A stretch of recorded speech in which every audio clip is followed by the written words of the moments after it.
क्योंकि प्राण के नियंत्रण से ही मन और आत्मा पर नियंत्रण संभव होता है। प्राण की गति ब्रह्म की ओर ले जाने वाली राह बन जाती है और यही उपनिषद का मूल आध्यात्मिक संदेश है। यह हमें यह भी सिखाता है कि जब हम अपने प्राणों को समझ लेते हैं तब हम आत्मा को जानने लगते हैं। प्राण उपनिषद में बताया गया है कि प्राण केवल शारीरिक ऊर्जा नहीं बल्कि आत्मा की अभिव्यक्ति है। जब कोई साधक ध्यान, प्राणायाम और आत्मचिंतन के माध्यम से अपने प्राणों की गति, दिशा और स्वरूप को समझने लगता है तो वह अपनी चेतना की गहराई में उतरता है। प्राणों की सूक्ष्मता को जानने का अर्थ है अपने अस्तित्व की तहों को खोलना। जैसे जैसे व्यक्ति प्राण को जानता है वह यह अनुभव करने लगता है कि शरीर, मन और इंद्रियां स्थायी नहीं हैं, बल्कि उसके पीछे एक शाश्वत सत्ता है जिसे आत्मा कहते हैं।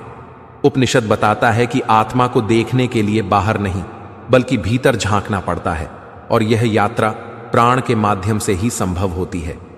प्राणों की समझ आत्म अनुभूति का द्वार खोलती है और यही वह बिंदु है जहां साधक यह जान पाता है कि उसका सच्चा स्वरूप शरीर नहीं बल्कि ब्रह्म से एकात्म आत्मा है।